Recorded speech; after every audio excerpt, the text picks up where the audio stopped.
Aujourd'hui, je commence un vlog dans lequel je vais lire 3 livres qui ont été recommandés pour mon type Enneagramme, c'est-à-dire le type 1. Si vous ne connaissez absolument rien de l'Enneagramme, pas de souci, je vous explique tout ça dans un instant. Mais en bref, c'est une sorte de test de personnalité et moi, mon but cette semaine, c'est de déterminer est-ce que je peux trouver des bonnes recommandations de livres seulement en me basant sur mon type Enneagramme. C'est ce qu'on va découvrir.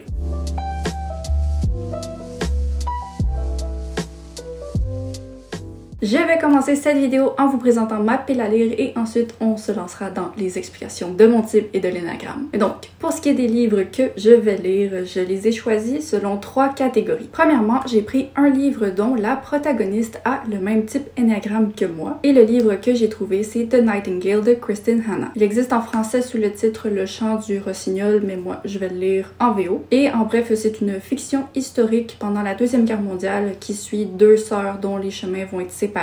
Une va joindre la résistance et l'autre va tenter de protéger sa fille en faisant des choix difficiles. La deuxième catégorie, c'est un livre qui a été voté sur internet sur un site où les gens de chaque type pouvaient dire c'était quoi leur livre préféré. Et donc un titre qui s'est ramassé à la tête du classement pour les types 1, c'est Gone Girl de Gillian Flynn. Je pense que je vais le lire en français sous son titre Les Apparences. C'est un thriller extrêmement connu.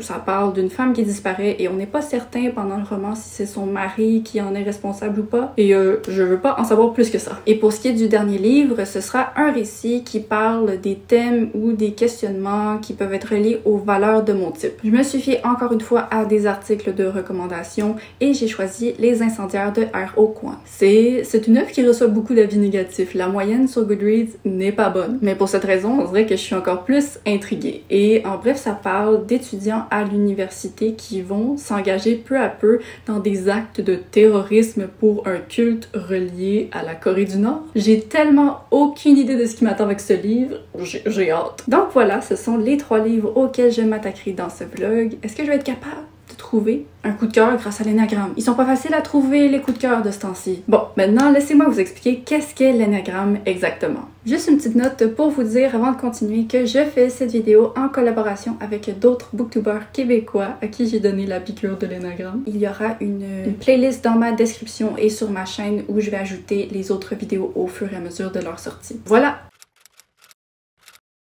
Premièrement, j'aimerais dire que je n'avais jamais vraiment été une grande fan de tests de personnalité avant de découvrir l'Enneagramme. Pour référence, je suis Capricorne selon l'astrologie et INFJ selon le MBTI, mais pour moi, ces choses-là, c'était cocasse, mais c'était pas vraiment des outils dans mon quotidien. Ce que j'aime de l'Enneagramme, c'est que ce n'est pas vraiment un test de personnalité, c'est un test de motivation. C'est basé autour du principe qu'il existe 9 types de motivations différentes et que chaque personne a une motivation à la base qui la guide toute sa vie. Ce que ça signifie, c'est que des personnes d'un même type peuvent avoir des personnalités complètement différentes, mais la motivation derrière leurs actions est la même. Moi, en grandissant, j'ai beaucoup souffert de mon incompréhension des autres. J'ai mis des années à comprendre que ma façon de penser, ma façon de réagir, c'était pas comme ça que les autres le faisaient nécessairement. Et donc, pendant mon enfance, j'ai eu de la grosse difficulté à accepter les autres tels qu'ils étaient parce que leurs actions me paraissaient complètement insensées. Moi, je ferais pas ça, alors pourquoi cette personne fait ça? Ça s'est calmé en vieillissant, quand j'ai compris qu'on partageait pas tous le même cerveau, mais c'est seulement quand j'ai découvert l'Enneagramme il y a 2 ans que j'ai réussi à mettre en mots ce qui m'avait tant perturbé quand j'étais enfant. Et la réponse, c'est que nos motivations et nos peurs principales ne sont pas les mêmes. Si ce qu'on craint et ce qu'on veut, c'est pas la même chose, ben on va agir différemment. Donc voici un bref résumé des motivations de chaque type, mais bien sûr, je vais vous parler du mien un petit peu plus en profondeur. Premièrement, nous avons le type 1, qui est mon type. Notre motivation principale en tant que type 1, c'est d'être parfaitement moraux. On vit avec des règles très strictes qu'on s'impose à nous-mêmes et il faut que chacune de nos actions soit parfaite parce que notre peur la plus profonde, c'est d'être des mauvaises personnes. Ça se traduit par un perfectionnisme extrêmement sévère envers nous-mêmes et malheureusement envers les autres aussi. Et on a beaucoup de colère en nous, mais on considère que la colère c'est quelque chose d'immoral, alors on la réprime. Pour moi, être un type 1, je le vis comme une bataille constante au quotidien. J'ai mes idées très précises de qu'est-ce qui est moral, qu'est-ce qu'il faut que je fasse et qu'est-ce qu'il faut que je ne fasse pas. Et ces idées-là s'étendent aux autres, mais pour moi, c'est immoral d'imposer mes propres idéaux aux autres. Donc, il faut que je vive avec le jugement de regarder des gens faire des choses que je pense ne sont pas correctes, mais en même temps, le jugement que je porte envers ces gens n'est pas moral. Bref, c'est un perfectionnisme qui nous suit, pas juste à travers des choses matérielles ou physiques, mais vraiment chacune de nos pensées. Chacun des instants qu'on vit dans ce monde doit être parfait. Donc oui, on est absolument des control freaks.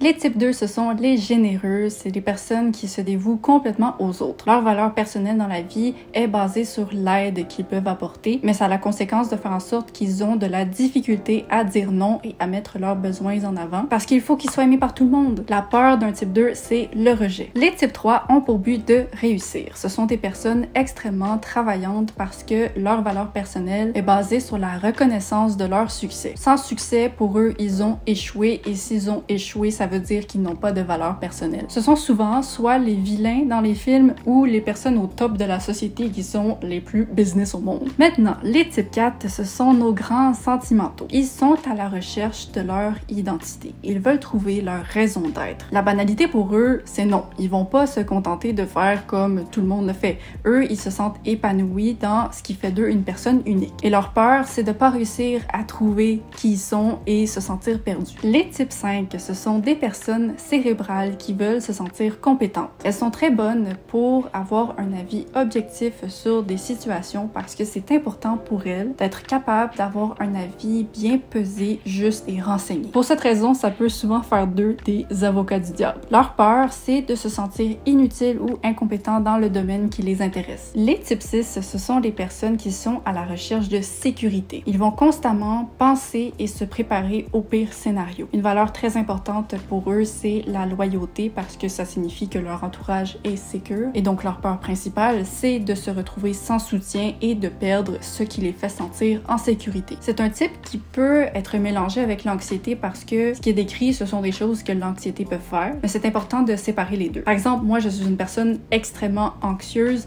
mais je comprends que la motivation derrière mon anxiété est causée par ma motivation de devoir être parfaite en permanence. Parlons maintenant du soleil de l'énagramme, le type 7. Je dis le soleil parce que ce sont les gens qui sont réputés pour leur enthousiasme. La motivation d'un type 7, c'est d'éviter la souffrance. Leur vie tourne autour de la quête du plaisir et des aventures. Il faut qu'ils soient stimulés en tout temps, alors ce sont souvent les personnes qui ont 10 000 projets en cours, qui partent spontanément en voyage. Bref, ils font tout pour ne pas avoir à faire face à l'ennui qui est le pire ennemi.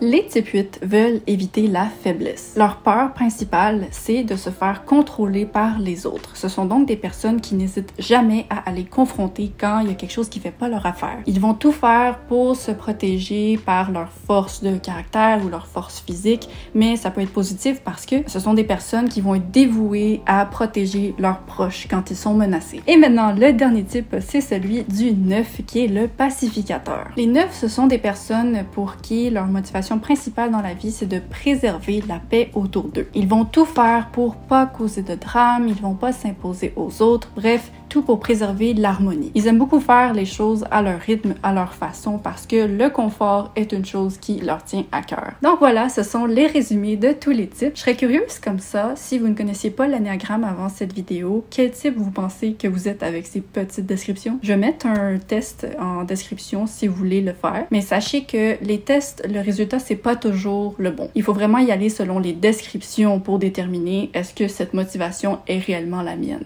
Donc voilà, j'ai fini de parler enfin. Maintenant, c'est le temps d'aller lire.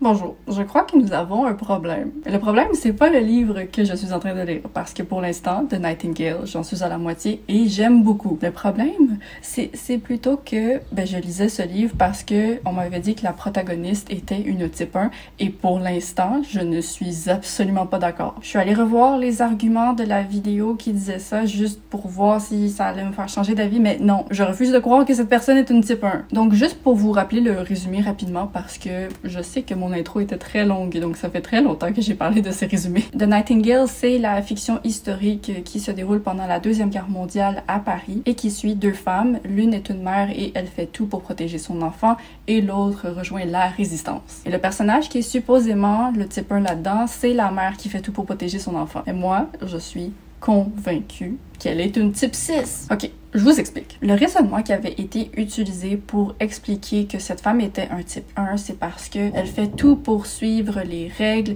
et elle veut que le monde dans lequel son enfant grandit soit bon. Mais la raison pour laquelle moi je pense pas qu'elle est une type 1 mais bien une type 6, c'est parce que toutes ses actions vont à la recherche de la sécurité pour elle et sa fille. Oui, elle pense à la moralité de ses actions, mais ça c'est pas juste propre au type 1. Je veux dire, c'est pas juste les type 1 qui sont moraux dans la vie. La différence, c'est que un type 1 dans cette position-là jugerait de manière intensive les actions des gens autour d'elle et les siennes. Elle se sent mal de ce qu'elle fait, mais en même temps, c'est inconcevable pour elle de faire la bonne chose à faire si ça la mettrait en danger. Et de l'autre côté, il y a sa sœur qui, elle, a des idéaux très prononcés. Elle rejoint la résistance, elle se bat contre les nazis et tout et tout. Luna, s'il te plaît. Et elle est pas d'accord avec ce que sa sœur fait parce que ça les met en danger, alors que sa sœur, elle se combat pour la moralité du pays et de la vie. Mais là, je dis ça, sa sœur n'est pas une type 1, c'est une type 8 parce qu'elle fait ça parce qu'elle veut prouver qu'elle est assez forte pour se battre. Elle veut pas être contrôlée par les nazis, elle veut pas se faire contrôler. Bref. Pour l'instant, comme mentionné, c'est une bonne lecture, donc je suis contente de lire pour ce vlog. Mais je recherchais vraiment une lecture qui était menée par un type 1, qui est une chose qui est assez rare dans les protagonistes des livres. Donc voilà, à ce niveau, c'est raté. Je vais aller continuer ma lecture et je vous en reparle quand je l'aurai terminé. Au début, quand j'ai commencé, je pensais même que ça allait peut-être être un 5 étoiles parce que j'adorais l'écriture. Là c'est plus devenu un 4 étoiles, mais j'espère vraiment qu'il y aura peut-être une montée à la fin pour le pousser à un 5 étoiles. J'en ai besoin. Bonjour madame, qu'est-ce que tu fais?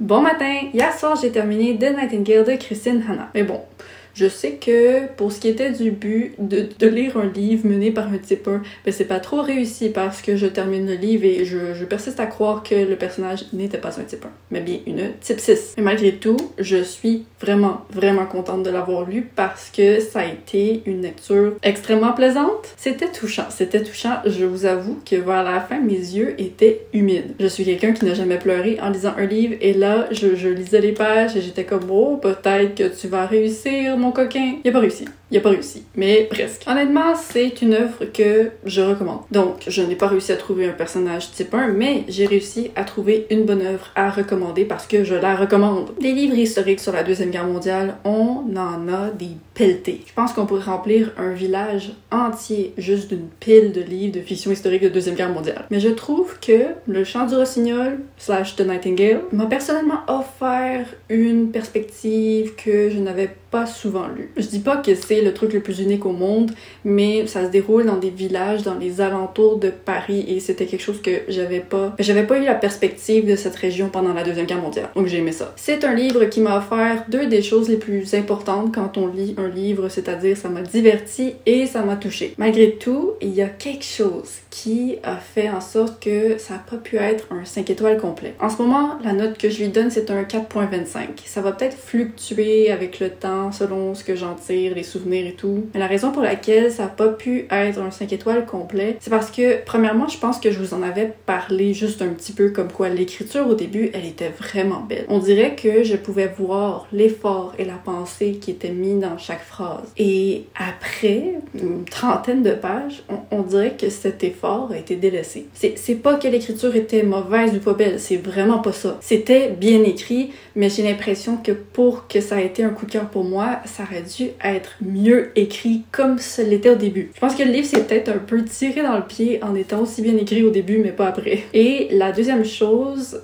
dans le livre, comme mentionné, il y a deux perspectives, celle de la mère et celle de la fille qui rejoint la résistance. Et je pense que si le livre s'était entièrement dédié à la perspective de la résistance, c'est peut-être quelque chose qui m'aurait un peu plus rejointe. J'étais intéressée avec la perspective de la mère. C'était bouleversant, c'était fascinant, c'était touchant. Mais c'est dans la perspective de la résistance que mes émotions sont ressorties. Surtout au niveau de la romance. Je ne sais pas pourquoi j'ai aimé cette romance. En fait, je sais pourquoi. C'est une romance un petit peu instantanée, ce que j'aime pas. Mais je trouve que c'est la meilleure version de romance instantanée qui a pu être faite. Et le truc, c'est que la romance pendant la guerre, surtout pour des gens qui se battent pour leur pays, qui risquent leur vie en permanence, il y a beaucoup de tensions. Il y a tout le temps l'impression que cet au revoir est le dernier. Et ça m'a un peu rappelé de manière infiniment moins dramatique, là, vraiment. Mais moi, Noah, au début de notre relation, on était à distance. Et c'était pendant les premiers mois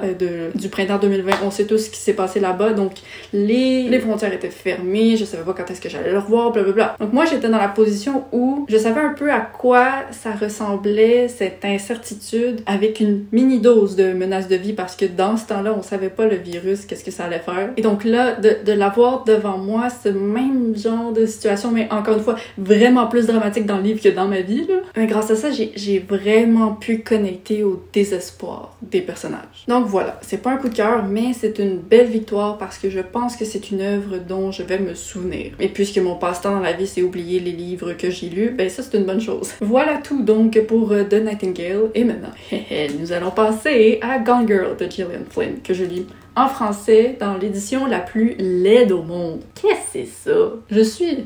Je suis très intriguée de enfin le lire. Donc c'est ce que je vais aller faire tout de suite. Bye bye! Je suis convaincue que j'ai déjà été spoilée sur la révélation de ce livre. J'en suis convaincue, mais je sais pas pourquoi, parce que je n'ai aucun souvenir de c'est quoi la révélation. J'ai tellement lu de thrillers qui ont fait référence à Gone Girl, mais je suis vraiment contente. Je me souviens de rien. Je sais pas c'est quoi la révélation là-dedans. Puis là, il vient d'avoir un chapitre qui s'est terminé de façon très intéressante. Et là, j'étais intriguée par cette petite bête-là. Je continue ma lecture.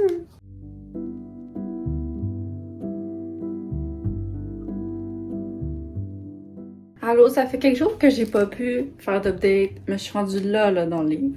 Ça, c'est la fin. Oh, hey, c'est un peu fou. C'est un peu fou. J'aime ça. Mais bon, là, excusez, je n'ai pas ça pour vous faire une vraie update. Nina!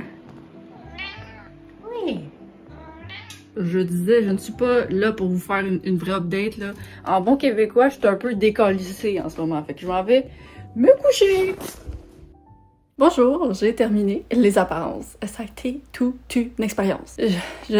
Je sais tellement pas comment je vais vous en parler. Ok, je savais avant de le commencer que c'était un thriller qui avait un petit peu révolutionné le monde des thrillers à sa sortie avec certaines des choses qu'il avait tenté de faire. Et finalement, en passant, j'avais bien été spoilée sur la révélation, le truc à propos de ce livre. J'étais pas certaine, rendue à la moitié, si ça allait bien être ça, mais après ça, c'était ce que je pensais que ça allait être, donc ouais. J'ai été spoilée, mais ça n'a 0%.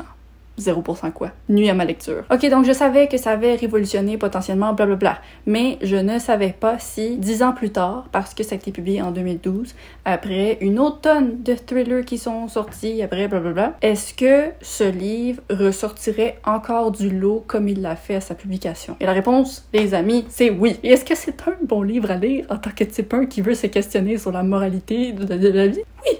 Oui! Donc pour ce qui est du résumé, avant de passer à mon avis, cette histoire est construite avec les perspectives de Nick et Amy qui sont mariés. La perspective de Nick va débuter le jour où il va revenir à la maison et découvrir que tout est saccagé et que sa femme a disparu. En tant que mari, c'est clair que c'est lui qui devient le suspect principal et pendant qu'il fait sa recherche, il va commencer à découvrir d'autres choses sur sa femme qu'il ne savait pas exactement. Pendant ce temps-là, dans l'autre perspective, on a le journal de Amy qui date 7 ans plus tôt. Et grâce à ça, on en apprend un peu plus sur le début de leur relation et sur l'évolution à travers le mariage. C'est le genre de livre où les deux perspectives sont innocentes, mais tu sais qu'il y a une des deux ou les deux qui ne sont pas innocentes. J'ai trouvé ça un petit peu brillant, mais c'est une brillance qui a peut-être été un petit peu obscurcie par le fait que ce livre est assez lent. C'est un gros livre. Moi, c'est pas une lenteur qui m'a dérangée, mais j'ai vu beaucoup de gens. Ben, l'avis principal que je semble voir à propos de ce livre, c'est qu'il est trop long, et je peux être d'accord avec ça.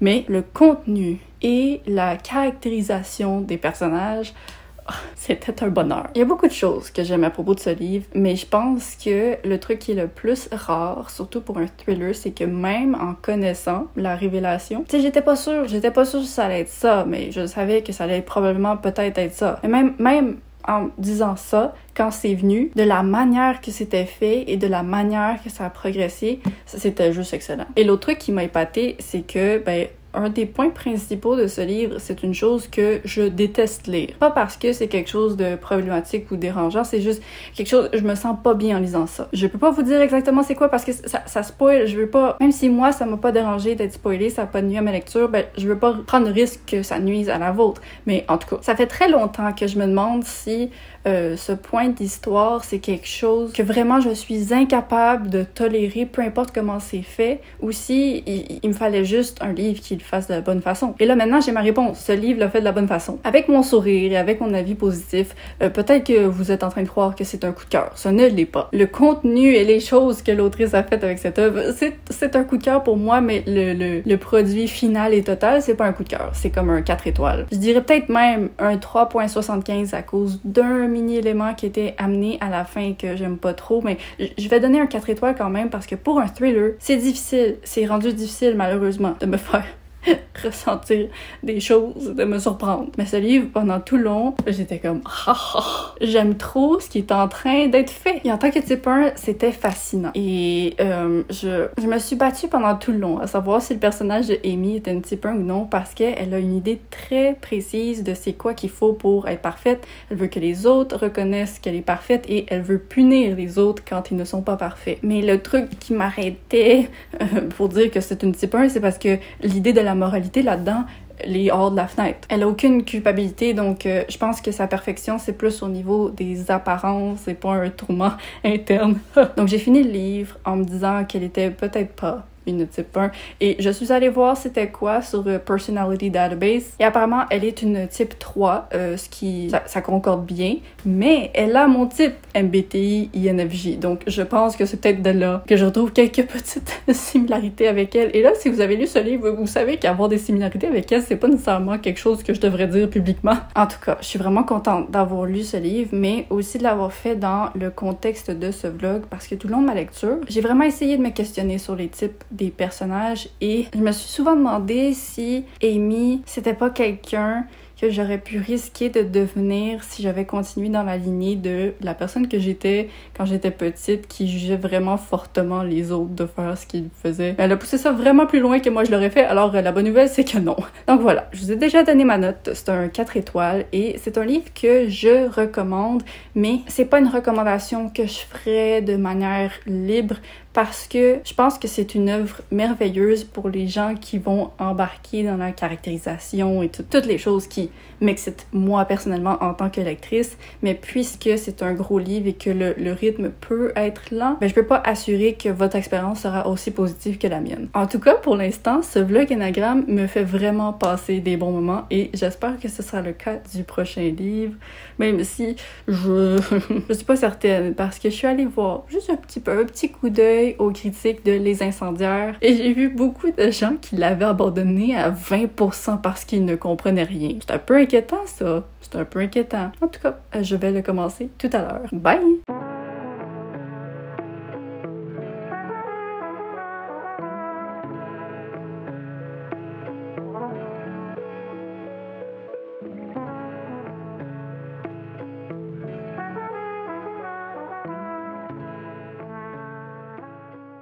Bonjour, j'ai commencé Les Incendiaires. Je l'ai commencé. Est-ce que je l'ai déjà abandonné? oui, je vais abandonner à 36%.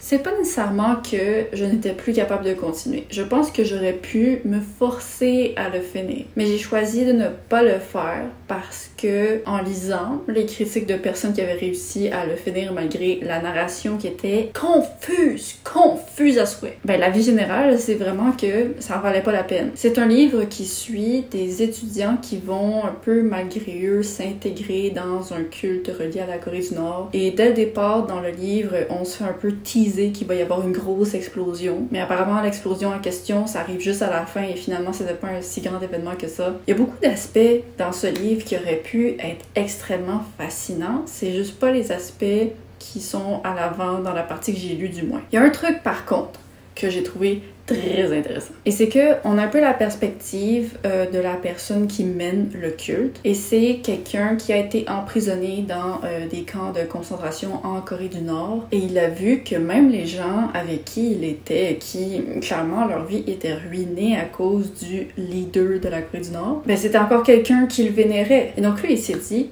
qu'est-ce qui se passerait si je devenais ce genre de leader pour des gens, mais moi, à la différence du leader de la Corée du Nord, ben, je les aimais véritablement. Mais là, encore une fois, dans le cas de ce personnage, je ne pense pas, après avoir continué le livre, que c'est un type 1. Parce que clairement, c'est évident que pour lui, ce qu'il recherche, c'est la réputation qui vient avec le fait d'être un dirigeant. C'est juste qui a moins envie d'être un sans-cœur comme certains dirigeants du monde le sont. Je suis un peu déçue que ce soit pas véritablement un type 1 parce que j'avais bon espoir que ce soit, parce que souvent les types 1 dans les livres, ce sont des vilains. On en voit souvent dans les émissions de crimes comme Criminal Minds et ça va être le stéréotype du tueur en série qui est peut-être religieux ou en tout cas qui a une vision très précise de c'est quoi la moralité. Si vous avez vu Stranger Things par exemple, One dans la série est un type 1. Et il s'appelle One, c'est un type 1. Bref, ce sont des personnes qui, ben tout comme moi, je veux dire, c'est ça. Les types 1, on a une idée très précise de c'est quoi la moralité. Mais eux, dans leur tête, quand ils commettent des crimes, ils le font pour le bien de tous. Donc ça va être comme les fanatiques religieux qui vont aller tuer des gens en série parce que c'est comme ça qu'ils vont purifier le monde ou sauver les gens de leurs propres péchés. Je pense que si le personnage des incendiaires avait été un type 1, je me serais peut-être forcée de continuer, mais je suis contente que ça n'ait pas été parce que la narration de ce livre était pénible. Il y avait aucune démarcation pour les dialogues et j'ai déjà lu des livres comme ça. C'est pas ma chose préférée à lire, mais je suis capable de l'endurer. Mais là, c'était confus, comme ça avait pas d'allure. Il fallait que je relise presque chaque phrase 5 fois pour comprendre c'était qui la disait et c'était la perspective de qui regardait la personne le dire. Parce que chaque chapitre commence avec le nom de quelqu'un, mais le nom de la personne, c'est pas nécessairement le nom de la personne qui narre le récit, mais des fois ce l'est. Puis je ne sais pas pourquoi ce livre a été écrit de cette façon. On dirait que tout ce qui était possible de faire avec ce livre a complètement été gaspillé avec l'écriture incompréhensible. Ça me déçoit beaucoup. Donc, ouais, je vais terminer ce vlog sur un abandon, mais ça ne me dérange pas trop parce que je trouve quand même que l'expérience au total était très intéressante et a même été des succès dans le cas des 2 premiers livres qui m'ont fait passer des vraiment bons moments marquants. Ma caméra est morte juste après ce que je viens de dire, mais c'était la fin du vlog, donc je vais juste faire la conclusion. Merci beaucoup d'avoir regardé cette vidéo. J'espère que ça vous a plu. Je suis un petit peu incertaine et insatisfaite quant au résultat de la vidéo. Donc si c'est le genre de choses qui vous plaît, ben s'il vous plaît dites-le moi dans un commentaire parce que j'ai aucune idée. Comme toujours, n'hésitez pas à vous abonner pour ne pas manquer la prochaine vidéo. Je poste les vendredis à 10h30 pour le Québec et 16h30 pour la France. Bye bye!